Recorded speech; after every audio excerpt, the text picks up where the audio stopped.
हज़रत अली जंगे नहरवान वास्ते जदों अपने घोड़े ते सवार होए तो एक नजूमी हज़रत अली को आके आखदा है कि अली तुसी इस जंग ते ना जाओ, तुहाडे सतारे गर्दश विच ने, तुसी ये जंग बुरी तरह जानी। हज़रत अली ने उस शख्स को गौर नाल वेख्या ते आप अपने घोड़े तो लै।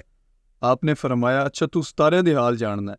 अदा जी मेरा यही काम है, मैं सतारे वेख के लोगों का मुस्तकबल दसदा, उन्हां दे हालात दसदा और इस तो दुआना आखरी आई कि तुहाडे सतारे गर्दश विच ने, तुसी ये जंग बुरी तरह जाना है, तुसी इस जंग ते ना जाओ। आपने उस शख्स लो वेख के फरमाया कि तेरे सामने घोड़ी खलोती है, वो पेट नाल है, उस घोड़ी लो वेख के दस, अपने सतारियां लो वेख के दस कि ओहदे अल नर होना या मादा।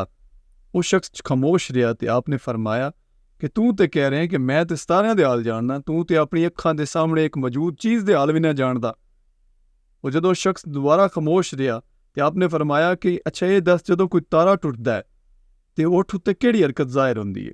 वो शख्स दोबारा खामोश रहा, आपने फरमाया कि अच्छा मेरे घोड़े दे पाँव दे थल्ले जमीन उत्ते एक चीज़ मौजूद है, दस वो केड़ी चीज़ मौजूद है।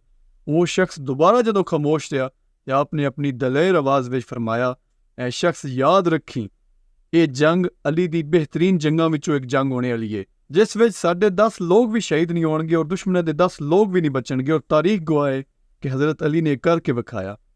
ये जंग इस तो भी अहमियत दी हामल है कि वो बचने वाले लोगों विच एक वो भी शख्स मौजूद है जिन्हें बाद विच हज़रत अली शहीद किया है। नाम तुसी जानदे होने हो। हसदे रहो, वसदे रहो, कम दियां दीन दियां गल्लां भी दसदे रहो। रब रखा।